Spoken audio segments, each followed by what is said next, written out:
नमस्कार बच्चों, मैं सीमा मीना। आज हमारा जो चर्चा का विषय है वो है रीतिकालीन कवि सेनापति।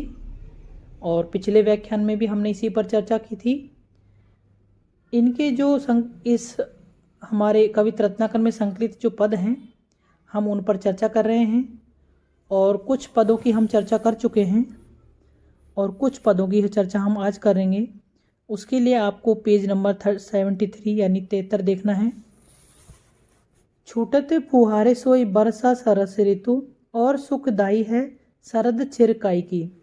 हेमंत शिशिर हूँ तय सिरे खस खाने जहाँ छिन्न रहे टपति मिटती सब काई की। फूले तर वर फुलवारी फूल सो भरत सेनापति शोभा सो बसंत की सुभाई की। ग्रीष्म के समय सांझ राजमहलन मांझ पयती है शोभा सट ऋतु समुदाय की। यहाँ पर जो कवि सेनापति हैं ये कवि रत्नाकर से संकलित पद है।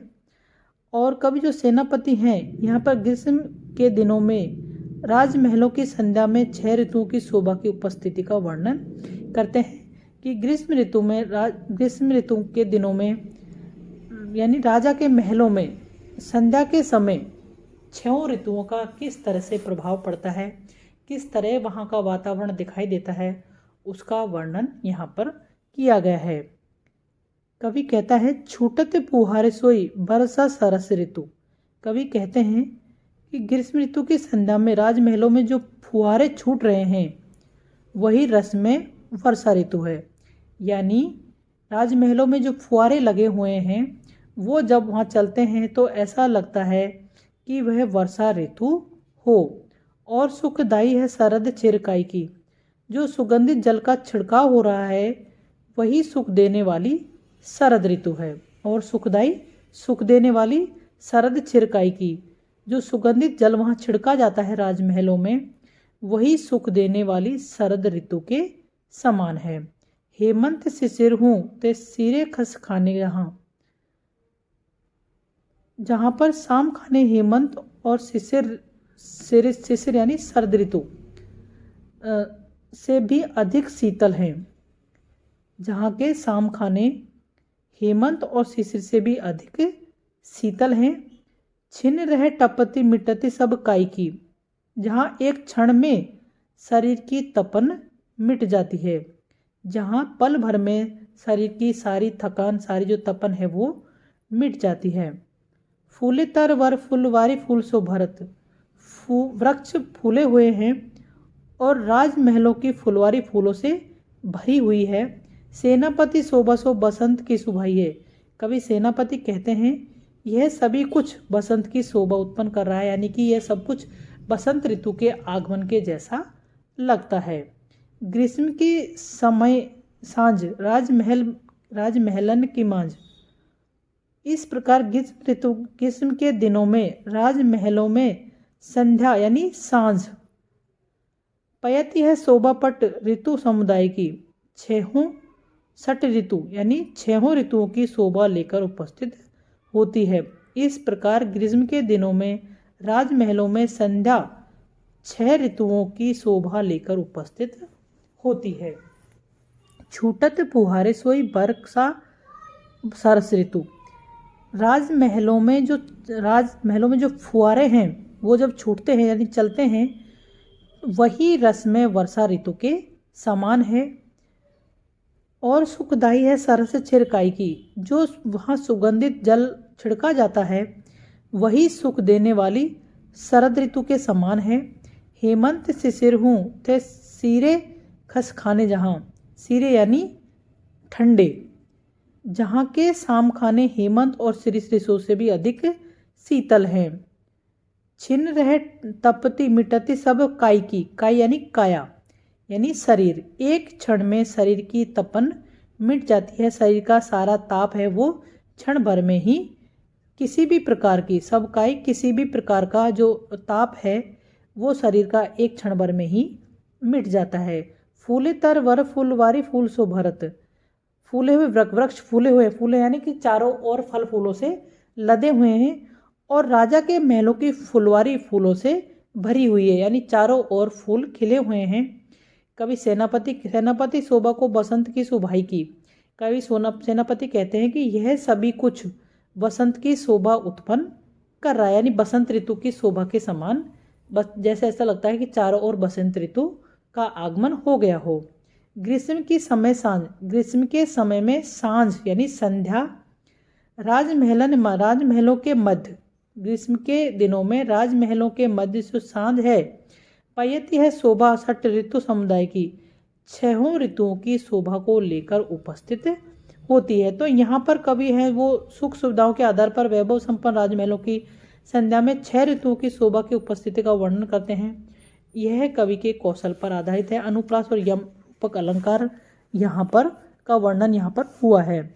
शीत को प्रबल सेनापति कोपी चढ़ोदल, निबल अनल गयो सूर सियराय को, हिम के समीर तेई बरस विषमतीर, रही है गरम भौन कोई न जाई के, धूम बने बह लोग लागी पर गिरे रहे, हिये सो लगाई रहे नैकु सुल गाई के, मानो बीत जानी महा शीत में पसारी अवानी, छतिया की छाह राख्यो पाओ के छिपाई के।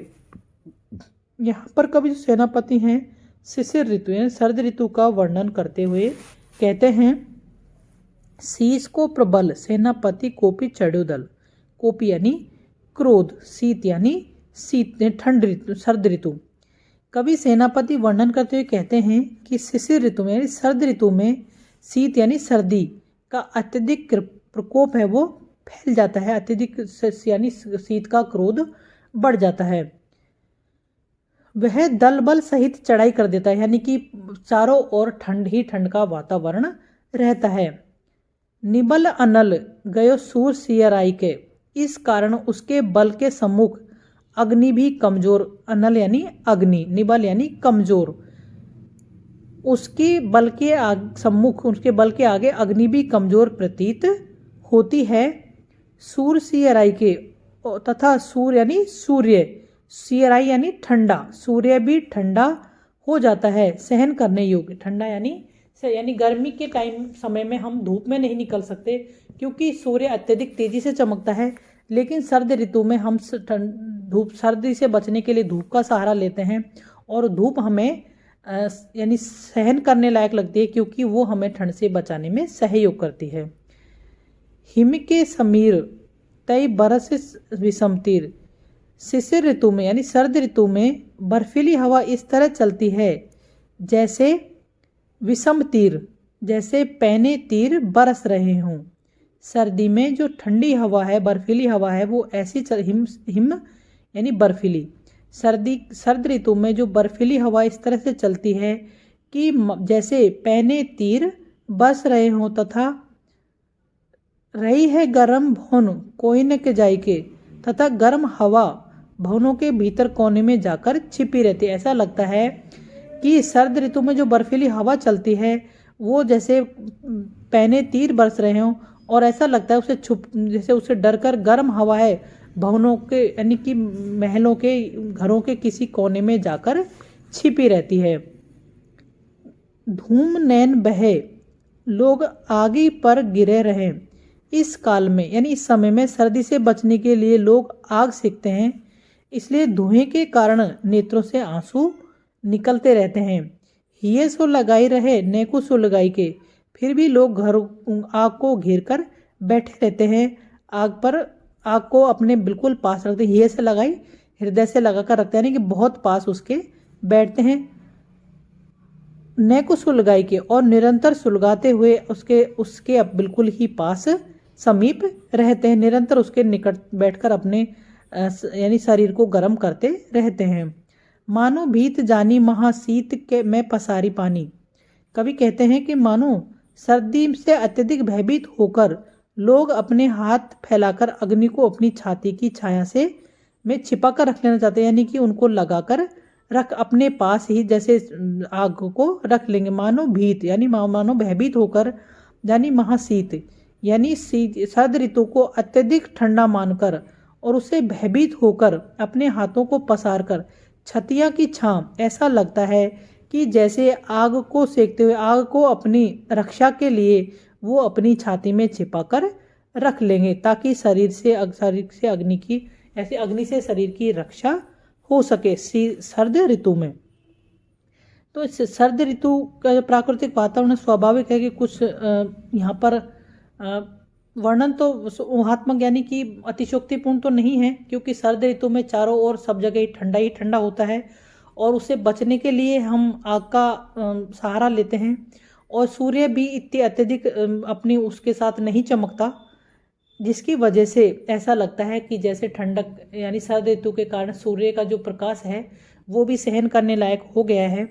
और इसी कारण अपने शरीर को गर्म रखने के लिए, अपने जीवन को जीवन की रक्षा करने के लिए जो इंसान है, जो मनुष्य है, वो आग का सहारा लेता है, उसे अपनी रक्षा करने के लिए अपने पास रखना चाहता है।